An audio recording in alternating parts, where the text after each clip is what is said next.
Hello, beautiful souls. It is Andrea with Enlightening Offerings. And when I first started making these videos several years ago, it was incredibly hard for me to get on here and speak to my camera and see my face and like the things around me and say the words that I felt called from the universe to bring down into the earth. Different messages that came through. And over the years, it's gotten a lot easier. Today's message, however, is probably the hardest message, the one I've avoided quite literally for years saying out loud.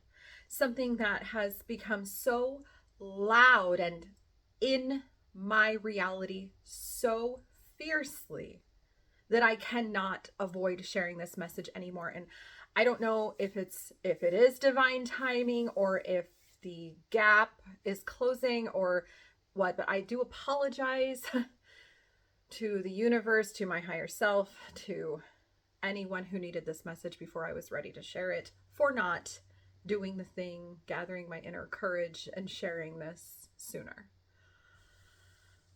The topic of conversation that I want to talk about today is that of sister wounding, and follow that with friendship breakups. Or maybe scratch that and reverse it. I don't know quite yet. I've asked for the right words and I'm already shaky and nervous, and I don't want to share this message, but I'm going to, because it is so up in my face right now and I know that it needs to be talked about. So, sister wounding, we'll start there. We will start there. Sister wounding. The idea of sister wounding came to me about a year ago when I decided I wanted to create and facilitate a women's circle. And I've been in circles and I've experienced circles, but we're not just automatically good at things. And so I took myself through some training and the concept of sister wounding came up.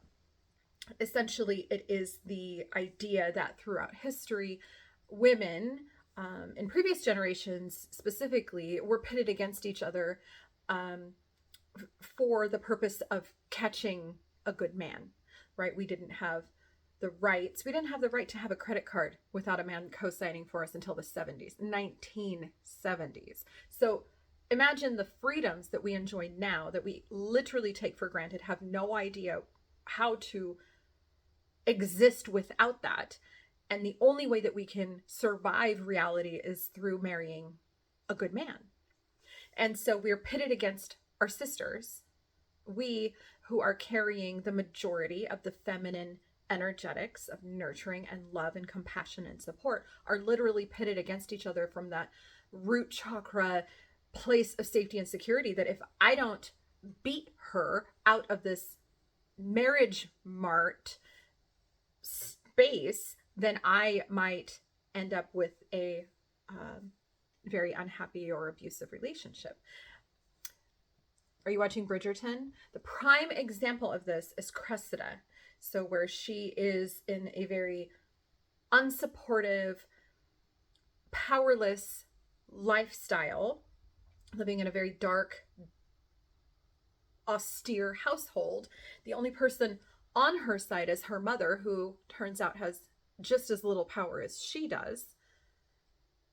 And she's a terrible, mean person, Cressida is. She's mean. Nobody wants to be her friend. Nobody wants to marry her because she is out in survival mode. She is a cornered animal that bites at anybody who gets too close. And that is a prime example of very overt sister wounding. So she attacks other women. She makes fun of people. She talks bad about them.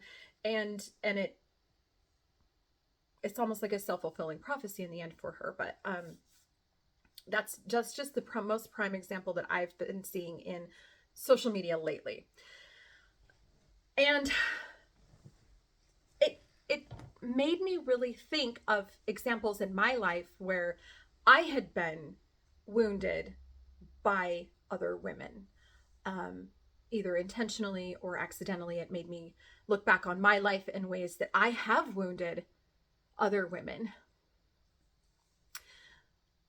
either intentionally or unintentionally. And just this morning, a memory came back to me of when I was in high school. I was probably 14 years old. I was at a dance. I was feeling good. I mean, I was just radiating that happy, bubbly, like effervescent feeling. And it was like the mid to late 90s. So it was great R&B music. And I was just like walking through the commons, heading over to where my friends were. And I was absolutely like strutting to the music. Like I was like listening to what I don't even know at this point what song it was. And I was just living my happiest moment. I was feeling good. My friends were waiting for me. I was at a dance. And this girl stopped me about 3/4 of the way through the commons, like this big area. And she says to me, "You're walking through here like you're the shit. And I just want you to know that you're not." Let me tell you the energetic shift that went through my entire system as soon as those words happened. As soon as that happened, I was like, oh, and I dimmed my light and I curled my shoulders and I probably had a couple tears. And I mean, I wasn't trying to show off or, be the shit. I felt good. I looked good. Awesome music. I was all dressed up. Like it was a great moment, shattered through sister wounding. And at this point in my life, I wish that I would have said something like, I am so sorry that your life has led you to this point, that you have to tear me down because you don't have any female support and love in your life. I can see that. I see that because I know this person's history a little bit, and I can see that through her wounding now. I could not react at that moment. I don't think I said anything. I just like froze and we just parted ways. So from that moment at 14, maybe 15 years old, I had dimmed my light down. I know that was a pivotal moment in my life. Additionally, another memory came back to me as I was contemplating this whole topic this morning. I, in my 20s, so 7-ish years later, had a great group of friends, and a couple of the friends, this is like at the very beginning of MySpace, right? So social media, making your face look pretty or whatever for your profile pictures. And I love a good full face of makeup. You can see right now, I've got my liquid liner and my red lips. I love it. I feel good in it. And I had posted my profile picture with that. And that was kind of my go-to makeup back in the day. The cat eyes and kind of a shimmery makeup. And one of our friends that at the time, since then has actually become family, used to call me Dollface. And it was so sweet. I thought it was the cutest thing. I actually used it in my MySpace name. My name on MySpace was Dollface. I loved it. It was so cute. And then I found out, because they didn't lie to me when I asked one time when they said Dollface and then giggled amongst themselves. It wasn't a compliment. It wasn't a cute little nickname that they were literally making fun of me about my face to my face. Oh, crushing again. And I realized this morning when I was putting on my makeup that since then, I haven't really played with my cat eye makeup as much. I haven't played with full face makeup as much as I used to. Dimming my light, right? Curling in on myself. So over the years, how many times have I then witnessed women not dimming their light, owning their shit, strutting their power, dressing however they fucking feel like, and then I threw shade at them. Interesting phrase, right? As I talk about owning your light and expressing your light. Pop culture has that phrase, throw shade. Dim their light for them energetically. I mean, I don't go up to women and say, oh, you're not the shit. I don't do that. But over time, have I then energetically judged them, which I know as a light worker, as a healer, as a priestess of the divine, pulling light down into the world to share with other people. I know I'm human, and I know that if I have maybe over the years, I know I've seen women owning their shit, and I have, instead of looking at myself and recognizing that I am dimming my own light, I judge them for expressing theirs. That's fucked up. That is not okay. That is literally the sister wound on the energetic level. Last week was really, really hard for me. I faced a very deep betrayal. Someone I trusted in my home, set out and intentionally tried to harm me energetically, not physically. And it was really, really hard, and it caught me off guard. And so the concept of sister wounding has been very, very loud in front of my face. And then this morning I wake up to a notification that Sabrina Lynn, who is this, I don't even know what to call her. She's online. She's amazing. She carries incredible messages. Her topic of conversation today is sister wounding. No joke. No joke. I rolled out of bed so that I didn't wake up my spouse, because the hysterical laughter just this last Sunday when I facilitated Circle, we talked about sister wounding and the drama triangle, which essentially puts us in victim, persecutor, or rescuer mode, and how they all fit together and flow back and forth through each other, and how to maybe start recognizing that in ourselves and in other people as they invite us into this drama triangle, so that we can step out of it, so that we can stop playing the game, so that we don't feel like the victim when somebody attacks us. We can stand in our own strength and power and autonomy, and we can have adult conversations if we don't agree on things. That's not what I'm saying. I'm saying the backstabbing, the lying, the intentional sabotaging, that has to stop. That stops here. That stops with us. We are the only ones that can correct our own behavior to step out of that drama triangle and no longer play the game. The idea of friendship breakups is something that we as a society do not talk about. We honor and respect the idea. We have such a limited, in the Western society, a limited definition of love, right? We respect the idea that romantic relationships can end, and that if two people are mature about it, they can recognize that they've grown apart, that they're no longer compatible, that it's just not working out, whatever it is. Amicable divorce, amicable breakups. Sure, there's still pain. Like you've connected your soul to this person on some level, but you're no longer expected to make nice if you see each other in public. You know, you're no longer expected to hug and say, oh, it's been so long since we've seen each other. We should totally get together. Unlike friendships, we don't honor the timeline of any other relationship. When I was in high school, my friend April, way before memes, way before anything like that, my friend April showed me this piece of paper, and I wrote it out.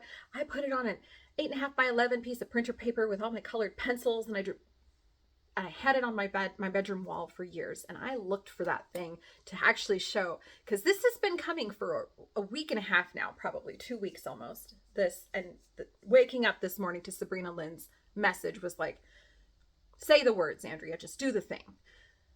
I can't find that piece of paper, but I will never forget the title. It was A Reason, a Season, or a Lifetime.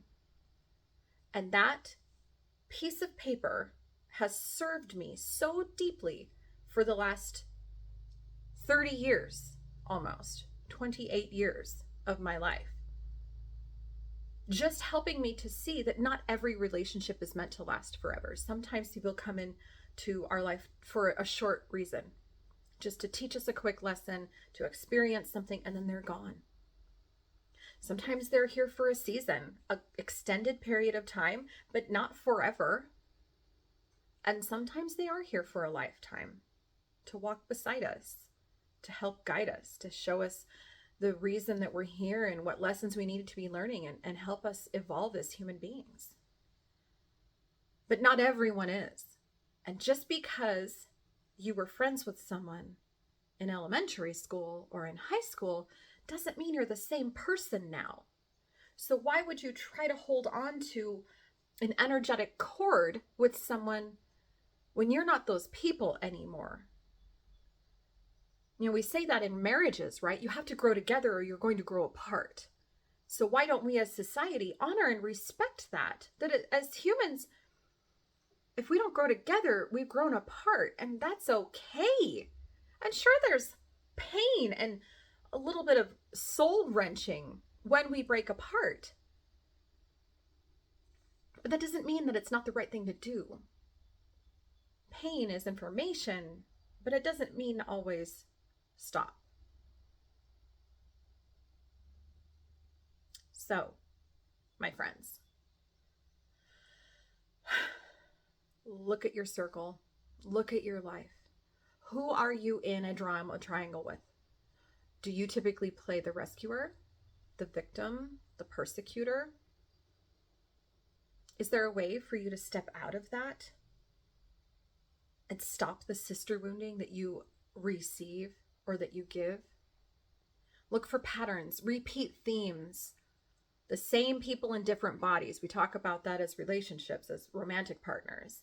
We date the same people in different bodies until we learn the lesson, until we're done with it. So same with every other relationship. On my class on Sunday, we're going to talk about the law of the principle of correspondence. As within, so without. How am I in my inner self dimming my own light to make people more comfortable? To make myself more comfortable? Not sharing this message because it's deeply uncomfortable to look at myself objectively, and over the years how I have been at all three of these roles. Just being honest, I never said I was perfect.